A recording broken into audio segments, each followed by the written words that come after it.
एक चतुर्भुज की भुजाओं की माप 4 सेंटीमीटर, 6 सेंटीमीटर, 6 सेंटीमीटर व 8 सेंटीमीटर है। दूसरा चतुर्भुज का जो पहले चतुर्भुज के समरूप है उसकी भुजाओं की माप 6 सेंटीमीटर, 9 सेंटीमीटर और 9 सेंटीमीटर और 12 सेंटीमीटर है। पहला क्वेश्चन याद करना है, स्केल गुणांक क्या होगा। चलो पहले तो मैं बना लेता हूँ चित्र।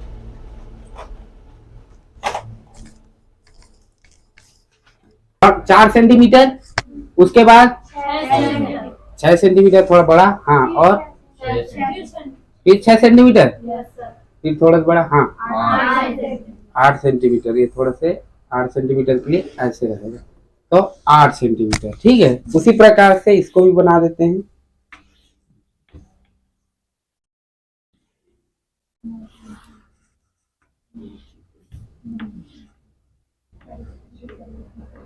ठीक है, तो ध्यान से देखो, ये कितना है, 4 है, ये 9, ये 6, ये भी 6, 8, ये 6, 9,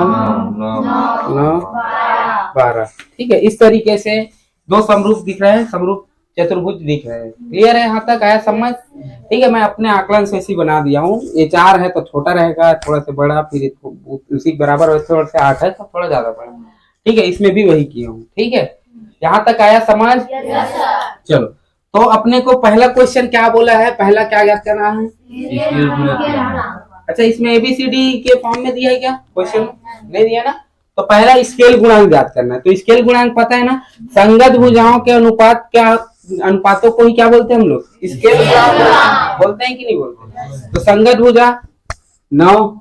अच्छा, स्केल गुणांक लिख लेता हूँ। स्केल गुणांक, पहला क्वेश्चन यही पूछा था, स्केल गुणांक क्या होगा। तो स्केल गुणांक होगा बेटा संगत भुजा के लिए पहले 9, तो इसी का संगत भुजा क्या है, 3 गुनी 3 तरीका 9। तो इस तरीके से स्केल गुणांक कितना आया, 3/2। इसको और थोड़ा सा इजी करोगे तो 1.5, मतलब 1.5 होगा कि नहीं होगा जी। यहाँ तक आया समझ, बना लोगे।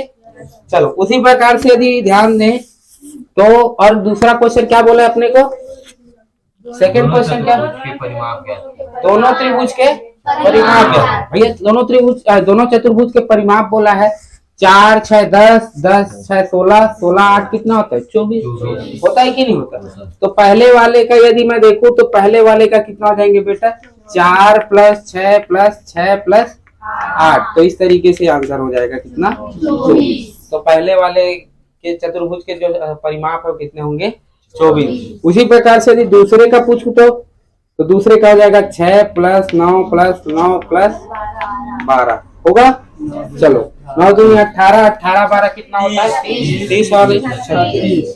तो इस तरीके से इसका परिमाप कितना है, 36। आ गया समझ। ठीक है, और क्या बोला है इस क्वेश्चन में, इनके परिमापों का अनुपात क्या है, इनके परिमापों का अनुपात क्या है। ठीक है ना भैया, 36/24 बोला है।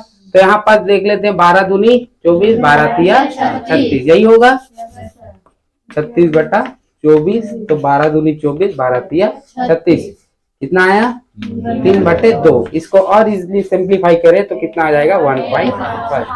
तो 3/2 को अपन 1.5 भी लिख सकते हैं। यहाँ तक आया समझ, बन जाएगा। चलो, बन जाएगा, हो गया खत्म इसका। चलो, तो क्वेश्चन पे ध्यान दो। इस क्वेश्चन पे लिखा क्या है, क्वेश्चन को ध्यान से पढ़ना। यहाँ पर चाहे तो अपन क्या कर सकते थे, 24/36 भी कर सकते थे। तो क्वेश्चन में ध्यान से देखना, इसमें लिखा है एक बात, दूसरा चतुर्भुज जो पहले चतुर्भुज के क्या है, समरूप है। ठीक है, तो दूसरा चतुर्भुज जो कि पहले चतुर्भुज के क्या है, समरूप है, तो दूसरे को ऊपर रखोगे। यदि ऐसा बोलता कि पहला चतुर्भुज दूसरे चतुर्भुज के समरूप है तो पहले को ऊपर रखते। यहाँ पर दूसरा चतुर्भुज को पहले बोला है तो दूसरे को ऊपर रखेंगे और पहले को नीचे रखेंगे। आया समझ। स्केल गुणांक इतना ही। स्केल गुणांक में 9 6 4 हाँ, कोई दिक्कत नहीं। अरे तो स्केल गुणांक क्या है, ये स्केल गुणांक तो यही है। अपन चाहते तो इसको स्केल गुणांक निकालने की जरूरत भी नहीं था, 36/24 रखने की जरूरत नहीं था, क्योंकि स्केल गुणांक तुमको पढ़े हो क्या होते हैं, संगत भुजाओं का अनुपात होते कि नहीं होते जी, है ना। स्केल गुणांक क्या होते हैं, संगत भुजाओं का अनुपात और बराबर क्या होते हैं उसके परिमापों के क्षेत्र, परिमापों के अनुपात, और साथ ही क्या होते हैं उनके उनके स्केल गुणा, तीनों के तीनों क्या होते हैं आपस में बराबर होते हैं, ये तो पता है। तो भैया यहाँ तो संगत भुजाओं का अनुपात निकाल ही लिया था, देख लो, है ना। तो ये भी 1.5, ये भी 1.5, तो चाहे तो अपन नहीं निकाल के सीधा क्या कर सकते थे, डायरेक्ट बोल सकते थे कि स्केल गुणांक संगत भुजाओं के अनुपात के बराबर होता है, अतः हमारा स्केल गुणांक क्या होंगे, है ना, परिमापों का स्केल अनुपात क्या हो जाएंगे, 3/2 हो सकता था कि नहीं हो सकता। आंसर इसमें भी आता। क्लियर है। चलो निम्नलिखित के लिए उदाहरण दे एवं उनके कारण देखिए। चलो पहला क्वेश्चन, यदि दो बहुभुज सर्वांग सम है तो वे समरूप होंगे ही, क्या ये सही है? नहीं। चलो तो समरूप क्या होते हैं, देखो समरूप का एक ही मतलब है, जैसे मैं चतुर्भुज बना दिया हूं मान लो, तो सेम टाइप के दिखने वाले चतुर्भुज को ही हम क्या बोलेंगे, समरूप बोलेंगे। अब ये ऐसे दिख रहा है तो क्या ऐसे वाले को मैं समरूप बोल दूंगा?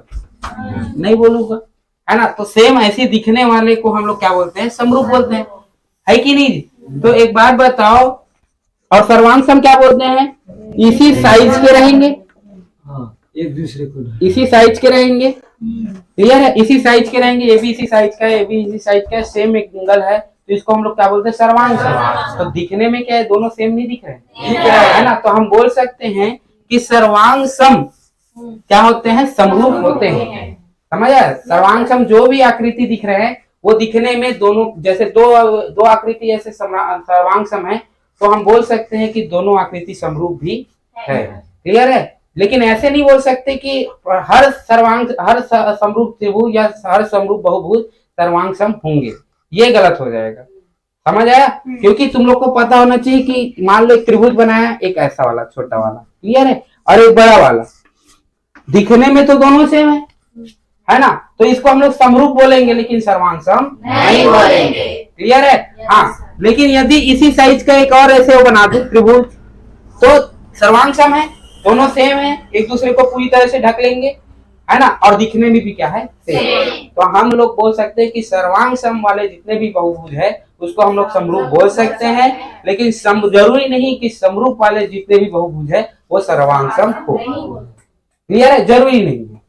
क्लियर है यहाँ तक, है ना। तो ये कारण समझ आ गया कि सर्वांग सम है, जो भी दो बहुभुज है वो सर्वांग सम है, तो वो क्या होंगे, दिखने में भी क्या होंगे, समरूप होंगे। क्योंकि समरूप के लिए नियम क्या रहते हैं, संगत कोणों का अनुपात बराबर होना चाहिए। यदि संगत कोणों का अनुपात बराबर होना चाहिए, जैसे मैं दो त्रिभुज ले रहा हूँ, एक त्रिभुज ये और एक त्रिभुज ये, ठीक है। अपन क्या पढ़े, समरूप के लिए दो नियम पढ़े हैं कि संगत भुजाओं का अनुपात क्या होते हैं, आपस में बराबर होते हैं, उसी को हम लोग क्या बोलते हैं, समरूप बोलते हैं कि नहीं बोलते। क्लियर है। तो ये यदि 2 सेंटीमीटर का है, ये भी 2 सेंटीमीटर का है, ये भी 2 सेंटीमीटर का है, ये भी 2 सेंटीमीटर का, ये भी 2 सेंटीमीटर, ये भी 2 सेंटीमीटर मान लो, ठीक है। तो संगत भुजाओं का अनुपात क्या होंगे बेटा, 2/2, 2/2, 2/2। तो हर बार क्या आ रहे हैं आंसर, एक आ रहा है कि नहीं आ रहा है ना। अच्छा 3 हो गया, कोई दिक्कत। तो सब में क्या आ रहा है, एक आ रहा है कि नहीं आ रहा है। क्लियर है यहाँ तक। तो बोल सकते हैं कि ये क्या है, समरूप है। इस समरूप में क्या होते हैं, अनुपात सभी का बराबर। संगत भुजाओं के अनुपात क्या होते हैं, आपस में बराबर होते हैं। जब संगत भुजाओं में अनुपात बराबर हो तो सर्वांग सम में क्या होते हैं, आपस में सभी संगत भुजाएं क्या हो रहे हैं, अनुपात बराबर हो रहे हैं, तो जाहिर सी बात है क्या हो जाएंगे, समरूप होंगे। क्लियर है। तो हम लोग बोल सकते हैं कि सर्वांग सम जितने भी आकृति दिख रहे हैं बहुभुज में, उसको हम लोग क्या बोल सकते हैं, समरूप बोल सकते हैं। क्लियर है जी। चलो बढ़िया। समरूप है तो जरूरी नहीं बेटा कि वो क्या होंगे, सर्वांग सम हो, क्योंकि सर्वांग सम का नियम क्या बोलता है, संगत भुजाएं एक दूसरे को पूरी तरह क्या कर सकते हैं, वो ढक सकते हैं, है कि नहीं। ज्यों का त्यों, जैसे पहला बहुभुज है सेम दूसरा बहुभुज भी दिखना चाहिए, या उतने ही साइज का उसके भुजाओं का अनुपात रहना चाहिए, ठीक है। उसी तब बोल सकते हैं कि वो सर्वांग सम है। समझ आ रहा है। लेकिन समरूप में क्या होते हैं, समरूप में बस दिखने से वो रहते हैं, छोटा बड़ा कुछ भी रहे, एक त्रिभुज है जो एकदम छोटा है और एक त्रिभुज एकदम बड़ा है, लेकिन दिखने में यदि दोनों सेम है तो हम लोग उसको समरूप बोलते हैं। लेकिन सर्वांग सम में क्या होता है, दोनों बराबर साइज के होना चाहिए, एक दूसरे को पूरी तरह ढक लेना चाहिए। समझ रहे हो? तो हाँ, जरूरी नहीं कि समरूप त्रिभुज या समरूप बहुभुज हमेशा सर्वांग सम हो। आया समझ? क्लियर है? आयत को वर्ग नहीं बेटा, वर्ग को आयत बोल सकते हैं लेकिन आयत को वर्ग नहीं बोल सकते। समझ आया? ये बोल रहा हूं मैं क्वेश्चन। क्लियर है? वर्ग देखो, वर्ग को आयत बोल सकते हैं क्योंकि वर्ग का नियम देखो, आयत के लिए क्या होते हैं? आमने सामने। आमने सामने की भुजा क्या होते हैं? आयत के लिए बराबर होती है। तो क्या वर्ग में आमने सामने की भुजा बराबर नहीं होती? होती है। तो हम लोग बोल सकते हैं कि वर्ग क्या होते हैं? वर्ग को आयत बोल सकते हैं लेकिन आयत को वर्ग नहीं बोल सकते, क्योंकि जरूरी नहीं कि आयत की आमने सामने की भुजा बराबर तो रहते हैं लेकिन चारों भुजाएं बराबर हो, ये जरूरी नहीं है। क्योंकि वर्ग में क्या होते हैं? चारों भुजाएं बराबर होती है। आयत में जरूरी नहीं कि चारों भुजाएं बराबर हो। ठीक है? तो हम लोग आयत को वर्ग नहीं बोल सकते, वर्ग को आयत बोल सकते हैं। इसी की जो भुजाएं हैं वो बराबर होती है। समझ आया? तो हम लोग एक समचतुर्भुज को समांतर चतुर्भुज बोल सकते हैं लेकिन एक समांतर चतुर्भुज को समचतुर्भुज नहीं बोल सकते। आया समझ? ठीक है? समचतुर्भुज में चारों भुजाएं बराबर होती है, जैसे वर्ग में चारों भुजाएं बराबर होती थी। ठीक है? उसी प्रकार से समचतुर्भुज में चारों भुजाएं बराबर है। ठीक है? क्या आमने सामने की भुजा बराबर नहीं है? आमने सामने की भुजा बराबर होती कि नहीं होती? तो इसको हम समांतर चतुर्भुज बोल सकते हैं लेकिन समांतर चतुर्भुज को समचतुर्भुज नहीं बोल सकते, क्योंकि समचतुर्भुज बोलने के लिए चारों भुजाओं का समान होना जरूरी है, जबकि समांतर चतुर्भुज में जरूरी नहीं कि चारों भुजाएं बराबर हो। आमने सामने की भुजा बस से काम रहता है उसको। आया समझ? ठीक है? तो ऐसे दो आकृति मिल गई, एक वर्ग और आयत वाला और एक समांतर चतुर्भुज और समचतुर्भुज वाला। आया समझ जी? ठीक है? बना कोड़ों के मतलब वो करना है अपने को, ये समरूप है कि नहीं है। जैसे दो बहुभुज दे दिए हैं, दो त्रिभुज दे दिए हैं, उसके बारे में यदि हमको जानना है कि समबाहु समरूप त्रिभुज है कि समरूप त्रिभुज नहीं है, उसके लिए हम लोगों को एक नियम फॉलो करना पड़ता है जिसको बोलते हैं कोण कोण कोण। यदि तीनों भुजाओं के दोनों त्रिभुज के यदि तीनों कोण क्या हो, आपस में संगत कोण आपस में यदि बराबर हो तो हम बोल सकते हैं कि वो क्या है? समरूप है। ठीक है? देखो, बनाने से थोड़ा होता बेटा, ऐसे में दिखने से ऐसे बोल दिया कि ये दिख रहा है, हाँ दिख रहा है तो समरूप है, ऐसे बोलने से थोड़ा होगा। वहां एग्जाम में जब लिखोगे तो ऐसे थोड़ा लिखोगे कि सर ये दोनों दिख रहे हैं सेम तो चलो ये समरूप है, ऐसे बोल दोगे क्या? नहीं बोलोगे। इसके लिए सिद्ध करना पड़ेगा। तो सिद्ध क्या करना पड़ेगा? ये कोण बराबर होना चाहिए ये कोण के, है कि नहीं? ये कोण बराबर होना चाहिए ये कोण के, और ये कोण बराबर होना चाहिए बेटा ये कोण के। तो संगत कोण क्या होना चाहिए? आपस में बराबर होगा, तब हम लोग बोल सकते हैं कि हाँ ये दिखने में क्या है? सेम है, ये समरूप त्रिभुज है। आया समझ? क्लियर है ना? ऐसे देखने वास्ते एग्जाम में यदि आ गया बताइए कि ये समरूप है कि नहीं। ठीक है? दो त्रिभुज दे दिया, समरूप है कि नहीं, तो क्या ऐसे ही लिखोगे एग्जाम में कि सर दिखने में तो बराबर सेम दिख रहा है तो चलो इसको समरूप त्रिभुज मान लेते हैं, बोल देते हैं। आंसर यही है, दिखने में सेम है तो इसको समरूप त्रिभुज बना दो, ऐसे बोल दोगे? नहीं। तो उसके लिए क्या करना पड़ेगा? हमको कोण को बराबर करना पड़ेगा भाई। कोण संगत कोण बराबर होना चाहिए, चेक करना है तो तब हम लोग बताएंगे हाँ यदि बराबर है तो हम बोल देंगे कि ये समरूप है, यदि बराबर नहीं है तो हम बोल देंगे ये समरूप नहीं है। आया समझ? ठीक है? उसी प्रकार से एक और चीज होती है इसमें और जांचने की, यदि तीन कोण के बारे में बोला है, ठीक है, इसके अंतर्गत एक और आते हैं जांच करने के लिए कोण कोण कोण, मतलब दो ठोक बस कोण। ठीक है? तो उससे भी हम लोग क्या कर सकते हैं? पहचान सकते हैं। यदि किसी त्रिभुज के दो कोण बराबर है तो ऑटोमेटिक क्या हो जाएंगे? वो दोनों त्रिभुज क्या कहलाएंगे? समरूप कहलाएंगे। दो कोण बराबर है। अब तुम ही लोग बताओ, यदि त्रिभुज के दो कोण बराबर है, मान लो मैं एग्जांपल दे रहा हूं ना, ये यदि 50 का है, ये भी 50 का है, ठीक है, ये 50 का है मान लो और ये 50 का है, तो दो संगत कोण यदि बराबर है तो क्या तीसरी कोण बराबर नहीं होगी? होगी, क्योंकि तुम लोग को पता है त्रिभुज के तीनों कोणों का योग क्या होते हैं? 180। तो ये तो हो गया 100, और 100 में क्या जोड़ेंगे कि 180 बन जाए 80, तो ये 80 होगा। तीसरा वाला भुजा 80 होगा कि नहीं? इसी प्रकार से यहाँ भी 50 50 100, तो 100 में क्या जोड़े कि 80 180 हो जाए तो 80। तो इनडायरेक्टली बोल सकते हैं कि ये भी 80 है ये भी 80। तो बोल फिर से वही आ गया कि नहीं? कोण कोण कोण, तीन कोण बराबर हो गए कि नहीं हो गए? तो यदि आप लोगों को यदि दो कोण भी बराबर दिया है तो भी वो क्या कहलाएंगे? समरूप कहलाएंगे। समझ आया? क्लियर है? 2 कोण बस दिया है तो ये मत बोलना सर तो वहां पास 3 कोण को वाले को बस समरूप बोले हैं। यदि 2 कोण को भी बोला है तो ऑटोमेटिक तीसरा कोण ऑटोमेटिक त्रिभुज में क्या हो जाएंगे, बराबर हो जाएंगे। आया समझ? ठीक है, तो किसी त्रिभुज में यदि 2 कोण भी बराबर है तो भी उसको हम लोग क्या बोलेंगे बेटा, समरूप त्रिभुज बोलेंगे। आया समझ? ठीक, तो अब इसके अंतर्गत देखते हैं एएस वाला प्रमेय को क्या करना है, सिद्ध करना है कि हाँ ऐसा कुछ होता है तो क्या वो समरूप त्रिभुज होता है कि नहीं होता, ये सिद्ध करना है। ठीक है, यदि देखो एक चीज पढ़े तुम लोग ट्रिपल ए, इसमें क्या थे, कोण कोण कोण, मतलब तीनों कोण यदि संगत तीनों कोण बराबर है तो भी हम लोग क्या बोलते हैं उसको समरूप बोलते हैं। एक पढ़े हो तुम लोग डबल ए, यदि 2 कोण बराबर है तो भी हम उसको क्या बोलते हैं, समरूप। समझ आया? तो इस तरीके से हम लोग 2 चीज तो मिल गया, एक चीज और है तीसरा चीज, ये देखो एस ए एस, फिर एक होता है एस एस एस। ठीक है, तो यदि आप लोगों को यदि दो भुजाएं और एक कोण यदि बराबर है, संगत है, संगत भुजाएं बराबर है तो भी बोल सकते हैं हम लोगों को दिखने में क्या है, सेम है, समरूप है। तो इसको सिद्ध करते हैं कि वाकई में ऐसे त्रिभुज को हम लोग समरूप बोलते हैं कि नहीं बोलते। ठीक है, तो सबसे पहले इसके लिए मैं क्या बनाता हूं, एक त्रिभुज बनाता हूं। ठीक है, इस तरीके से जैसे उसमें करते थे समांतर चतुर्भुज वाले में 2 ठोक बनाए थे। ठीक, दोनों को कंपेयर करना है कि हाँ दिखने में सेम है कि नहीं है। ठीक, जैसे समांतर चतुर्भुज में किए थे ना, ये ए हो गया, ये बी हो गया और ये सी है, यही दिया है। ठीक है, और ये क्या है, ये क्या है, डी एफ। इस तरीके से 2 त्रिभुज दिए हैं, हमको सिद्ध करना है कि दिखने में सेम है कि नहीं, समरूप है कि नहीं। क्लियर है यहाँ तक?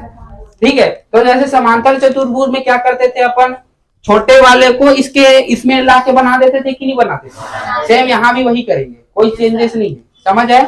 तो ए बी और डी एफ, मतलब डी एफ के डी के बीच क्या करूंगा, ए बी लंबाई का एक क्या करता हूँ, बिंदु लेता हूँ, है ना। तो यहाँ पर बोल सकता हूं मैं, क्या बोल सकता हूँ, ए बी बराबर है किसके, इसको मैं मान लू, क्या मानू इसको, पी, है ना, यही है, तो डीपी के। ठीक है, ये जितने लंबाई का उतने लंबाई का ये मान लिया। आया समझ यहाँ तक? ठीक है, जैसे समांतर चतुर्भुज में करते थे, ये जितने लंबाई का उतने लंबाई का बेटा ये। ठीक, उसी प्रकार से एसी जितने लंबाई का है उतने लंबाई का इधर क्या मान लेता हूँ, क्यू मान लेता हूँ। आया समझ? तो यहाँ से ये जितना लंबाई का उतने लंबाई का ये भी है, मतलब कहने का मतलब है कि AC बराबर है किसके बेटा, डी क्यू पे। किसी को डाउट है इतने में? आया समझ? ठीक है, चलो इसको P को Q से मिला देते, मिला दे। ठीक है, ये जो भी कार्यविधि कर रहे हैं, लिख रहे हैं, मतलब वो बोल रहा हूँ, वो सब चीज तुम लोगों को लिखना है। ठीक है, समझ आया? जो भी करने बोल रहा हूँ वो सब चीज तुमको लिखना है एग्जाम हॉल में, ऐसे डायरेक्ट मत बना देना, क्योंकि बोर्ड छोटा है, इस कारण से मैं क्या कर रहा हूँ, डायरेक्ट बोल बस रहा हूँ, लिख नहीं रहा हूँ। लिखूंगा तो फिर 2-3 बार मिटाना पड़ जाएगा। यहाँ तक आया समझ? चलो अब देखो, ध्यान से देखना यहाँ पर। तो अपन इसमें क्या लगाते हैं, आधारभूत क्या करते हैं, समानुपात। ठीक है, आधारभूत समानुपात लगाते हैं। यहाँ पास क्या हो जाएगा, डीपी बटे डीई। समझे? ऐसे नहीं, ये वाला नहीं, समांतर चतुर्भुज में कैसे लगाते थे, बड़े ये वाला इस बड़े वाले के संगत भुजा के अनुपात के बराबर होते हैं, जैसे समांतर में करते थे, वो वाला बोल रहा हूँ। ऐसे मत करना, डीपी बटा पीई, ऐसे। आया समझ? उसी प्रकार से यदि मैं देखूं तो डी क्यू बटे क्या हो जाएंगे, डीएफ। आया समझ यहाँ तक? ठीक है, क्लियर है यहाँ तक? तुम लोग को पता होना चाहिए कि ये जो दिख रहा है डीपी वो क्या है, ए बी के बराबर है कि नहीं। तो इसकी जगह मैं ये नहीं लिख सकता, ए बी बटे डी लिख सकता हूं कि नहीं जी? यहां तक आया समझ? उसी प्रकार से यदि मैं डी क्यू को क्या लिख सकता हूँ, ए सी बटे डी। आया कि नहीं आया जी? अब ये चीज आया है तो तुम लोग को क्या होना चाहिए कि ये जो रेखाएं हैं, ये रेखा ये क्या है, समांतर है। समझ आ रहा है?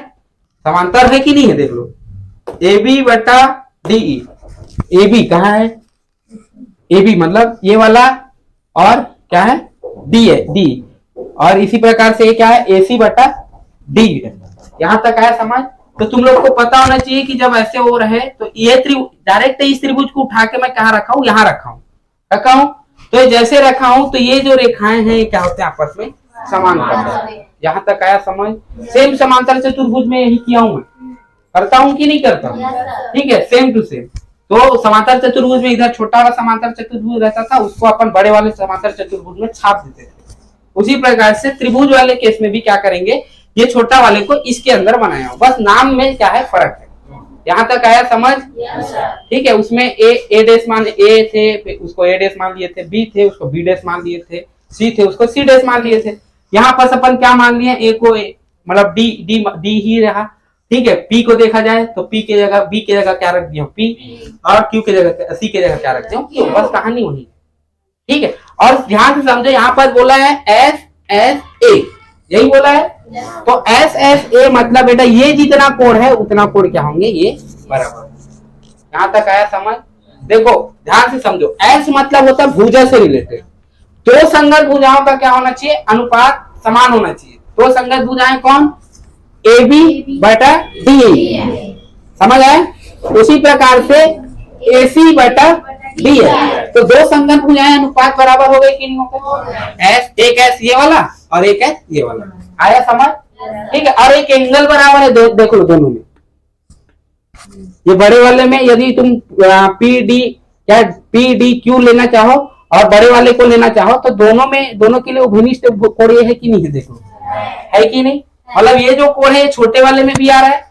अब ये छोटा वाला कौन है, यही तो है, इनडायरेक्टली बोल सकते हो। तो इसमें भी आ रहा है देख लो, और साथ ही इसमें बड़े वाले में भी आ रहा है कि नहीं आ रहा है। तो एक कोण बराबर है कि नहीं, ठीक है। और साथ ही संगत, दो संगत भुजाओं का अनुपात बराबर है कि नहीं, देख लो, आया समझ, दोनों बराबर है, ध्यान से समझो। तो इस कारण से इसको बोला जाता है बेटा एस एस ए एस, ठीक है। तो एस के लिए क्या, एस ए डबल एस जब है तो दो भुजाओं का समानुपात क्या होना चाहिए, बराबर। दो भुजाओं का अनुपात, संगत अनुपात क्या होना चाहिए, बराबर, और एक कोण बराबर होना चाहिए। यहाँ तक आया समझ, ठीक है। तो इस तरीके से यहाँ पर तक तो आगे होगा समझ, ठीक है। अब ये क्या है, समांतर है। तो तुम लोग को पता होना चाहिए कि जब तिर्यक रेखाएं यदि दो समांतर रेखाओं पर ऐसे काटते हैं तो ये क्या हो जाते हैं, ये जितने एंगल का होगा उतने एंगल का कौन होंगे, ये होंगे, होंगे कि नहीं होंगे, ठीक है। उसी प्रकार से ये जितने एंगल का होगा उतना एंगल का क्या होते हैं ये, तो एकांतर कोण जानते होगे, आया समझ, ठीक है। तो उसी प्रकार से अब यहाँ पर ध्यान देना ना।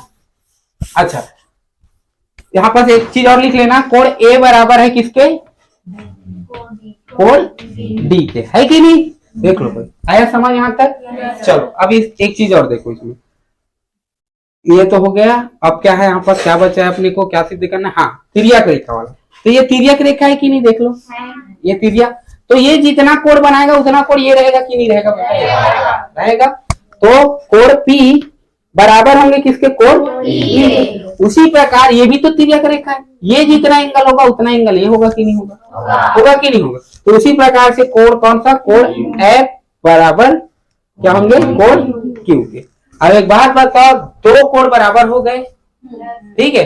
दो कोण बराबर हो गए तो कौन सा दो लगाएंगे अपन लोग, समरूप वाले में। अभी बताया कसौटी, कौन सा कसौटी, कोण वाला कसौटी। दो तो कोण बराबर हो गए कि नहीं होगा, तो इसमें कौन सा कसौटी लगेगा बेटा, कोण वाला, एंगल वाला कसौटी से, ठीक है।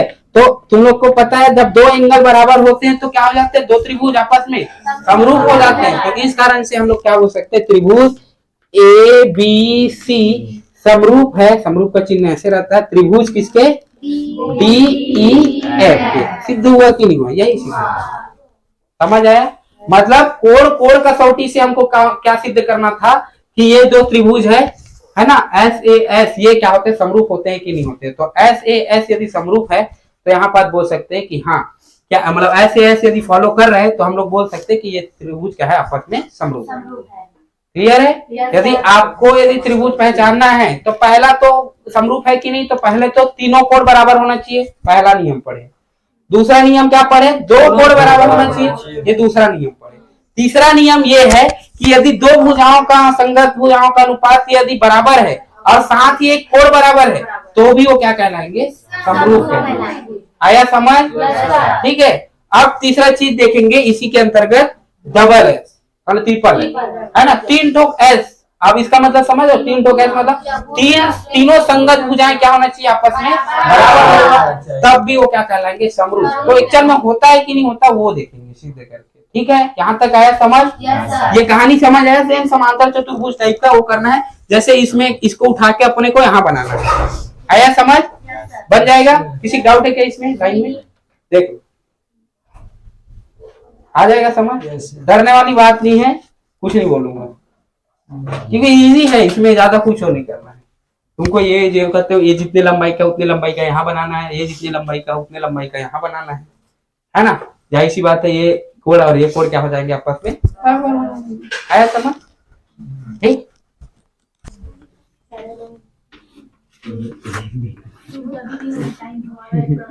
शांत रहो रे। ठीक है, तो सेम प्रोसेस इसमें भी रहेगा, बस उसमें क्या था, कोण बराबर रखे थे ना, एक ठोक कोण और दो ठोक संगत भुजाओं को बराबर किए थे, है ना? संगत भुजाओं के अनुपात को, यहाँ तीनों संगत भुजाओं के अनुपात को बराबर रखेंगे। समझ आए? तो इसके लिए सबसे पहले मैं क्या करता हूँ, जो कहते हैं ये ए है, ये बी है, ये सी है, ये डी है, ये ई है और ये एफ है। तो इसको जो कहते हैं यहाँ उतार देते हैं ऐसे। अभी तो समझ गए ना, अभी इसको बार बार बोलना नहीं पड़ेगा मेरे को। ठीक है, तो ये क्या हो जाएंगे बेटा, इसको मैं मान लेता हूँ पी, इसको मान लेता हूँ क्यू। ठीक है, चलो अब यहाँ पर ध्यान देना, इनडायरेक्टली क्या क्या बराबर है, डीपी बराबर है किसके, एबी के। होगा कि नहीं होगा? उसी प्रकार से यदि देखे तो एसी बराबर है किसके, क्या बोलते हैं, डीक्यू बराबर है किसके, एसी के। यहाँ तक है समझ? उसी प्रकार से यदि मैं देखूं तो बीसी बराबर है किसके, पीक्यू के। सही बात है कि नहीं? इस तरीके से तीनों के तीनों भुजाएं क्या है, इसके बराबर है, सेम बराबर है। यहाँ तक आया समझ? अब तुमको ट्रिपल एस सिद्ध करना है, एस एस एस। तो इसके लिए एस एस एस क्या होते हैं, एस एस मतलब तीनों संगत भुजाओं का अनुपात क्या होना चाहिए, बराबर। वहां पर दो थे कि नहीं थे, यहाँ पर तीनों रहना चाहिए। तीनों मतलब कहने का मतलब है बेटा कि डीपी बटा क्या होना चाहिए, डीई बराबर, देखो डीपी बटा डीई। ठीक है, यहाँ समझ आया? उसी प्रकार से डीक्यू बटे डीएफ आया यहाँ तक। उसी प्रकार से पीक्यू बटे ईएफ होगा कि नहीं होगा? तीनों के तीनों संगत भुजाएं क्या होना चाहिए, आपस में बराबर। यहाँ तक आया समझ? ठीक है, यही बोल रहे बेटा, क्लियर है? अब ये जब होता है तो इस क्या हो जाती है, ये वाला रेखा क्या होते हैं आपस में समांतर, क्योंकि तुम लोग पढ़े हो, इसको मैं पढ़ाया हूँ कि ये जब रेखा होते हैं तो क्या हो जाता है, समान संगत भुजाएं क्या होते हैं, समान के अनुपात क्या होते हैं, आपस में बराबर होते हैं। जब कोई रेखा तीसरी भुजा के क्या होते हैं, जब समांतर होते हैं तो क्या होते हैं, ये वाला नियम फॉलो करता है। तो ये जब नियम फॉलो करता है तो ऑटोमेटिक ये तो समांतर होंगे ही होंगे, ये तो पढ़े हो तुम लोग। आया समझ यहाँ तक? ठीक है, तो ये समांतर है, इसका मतलब क्या है, ये तिर्यक रेखा है। अब जब दो समांतर रेखा को, ट्रेन के पटरी को तीसरी ट्रेन की पटरी ऐसे कट कर दे तो क्या हो जाते हैं, ये जितना कोण बन रहा है उतना कोण ये बनता है कि नहीं? तो इसका मतलब है कि P जितना है उतना E होगा, Q जितना है उतना F होगा कि नहीं होगा? और क्या होंगे यहाँ पास तो ये बराबर करना। यहाँ तक है, क्योंकि यहाँ पास ये नहीं बोला है, कोण वाला बात ही नहीं बोला है। कोण वाला बात उसमें बोला था SAS, तो दो भुजा को तो बराबर कर दिए थे, एक कोण को बराबर किए थे। यहाँ पास 3S वाले बात कर रहे हैं, तो तीनों भुजाओं को, संगत भुजाओं को क्या अनुपातों को क्या करना है, बराबर करके लिखे। यहाँ तक कोण के बारे में कुछ नहीं। चलो, तो यहाँ एक बात बताओ, जब दो कोण बराबर हो तो कौन से समरूपता लगेंगे, कौन सा, ए वाला, मतलब कोण वाला। समझ आ रहा है? अपने को वही दो कोण वाले कसौटी से क्या करना था, ये वाला भी सिद्ध करना था और पिछले वाले भी उसी कसौटी से सिद्ध करना था। आया समझ? तो यहाँ पर क्या हो जाएंगे बेटा, देखो कोण जब बराबर हो, कौन कौन से कोण, कोण P बराबर है किसके, कोण E के बराबर है किसके, कोण B के। देखो ना, तीनों के तीनों बराबर होंगे कि नहीं? उसी प्रकार से कौन सा कोण, कोण Q बराबर है कोण F के बराबर है कोण C के। तीनों के तीनों आपस में बराबर होंगे। तो इस तरीके से दो त्रिभुज, मतलब कोण के दो कोण बराबर हो गए कि नहीं हो गए, दो त्रिभुज में बराबर हो गए, तो कौन से समरूपता लगेंगे, डबल A समरूपता से। लगेंगे कि नहीं लगेंगे जी? तो दो समरूपता से क्या हो जाएंगे बेटा ऑटोमेटिक, जो भी त्रिभुज है ए बी सी, कौन सा ए बी सी समरूप होंगे किसके, त्रिभुज बड़े वाले को ले लो डी ई एफ। बस यही लिखने वाला कहानी है, कोई बड़ी चीज नहीं है इसमें। आया समझ, ये सिद्ध हो गया, कहानी यही है। सेम पिछले वाले को करोगे सेम इसमें, ठीक है। तो यदि तुम लोगों को यदि समरूप ज्ञात करना है, ठीक है, कि दो आकृति दिया है, दो त्रिभुज दिया है, तो कैसे पहचानेंगे हम लोग कि ये समरूप है कि नहीं। तो पहला होता है तीनों कोण बराबर होना, ठीक है। दूसरा होता है दो कोण बराबर, दो संगत कोण दो बराबर होना। उसके बाद तीसरा क्या होता है, दो संगत भुजाओं का अनुपात और एक कोण बराबर होना, ठीक है। और चौथा क्या होता है, सभी संगत भुजाओं का अनुपात यदि बराबर है तो भी हम क्या बोलेंगे उसको, समरूप। आया समझ। तो समरूप त्रिभुज पहचानने के चार तरीके हो गए, पहला कोण कोण कोण, दूसरा कोण कोण डबल कोण है ना, और तीसरा है भुजा कोण भुजा, फिर चौथा है भुजा भुजा। आया समझ, ठीक है। तो बना लोगे। यदि मैं तुम लोग को अब पूछूं कि कैसे पहचानेंगे त्रिभुज की, दो त्रिभुज यदि समरूप है कि नहीं, तो तुम लोग के पास चार ऑप्शन है, चारों में से कोई ऑप्शन यदि तुमको नहीं मिल रहा है तो क्या बोलेंगे हम लोग, समरूप है। यहाँ तक आया समझ। अब ऐसे देख के नहीं बोलेंगे हम लोग कि सर ये दोनों दिखने में सेम है तो समरूप त्रिभुज है, ऐसे नहीं बोलेंगे। अब हम लोग क्या करेंगे, सीधा चेक करेंगे इसके संगत भुजा बराबर है कि नहीं, ठीक है। यदि संगत भुजाओं का अनुपात बराबर है, तीनों संगत भुजाओं का अनुपात बराबर है, तो क्या बोलेंगे हम लोग, एस एस एस के माध्यम से क्या हो जाएंगे, समरूप है। सही बात है कि। और यदि दो संगत भुजाएं बराबर है और एक कोण बराबर है तो क्या बोलेंगे हम लोग, एस ए एस वाला संगत। यदि बोल दिया जाए कि दो कोण बराबर दिख रहे हैं, यदि दो कोण बराबर दिख रहे हैं तो क्या बोलेंगे, कोण कोण के समरूपता से। और यदि तीनों कोण बराबर है तो क्या बोलेंगे, तीनों कोण, तीन कोण कोण कोण, तीन कोण के आधार पे हम लोग बोल सकते हैं कि ये दोनों क्या है, समरूप। आया समझ। तो तीन नियम पढ़ लिए बेटा, आया समझ। चलो बढ़िया।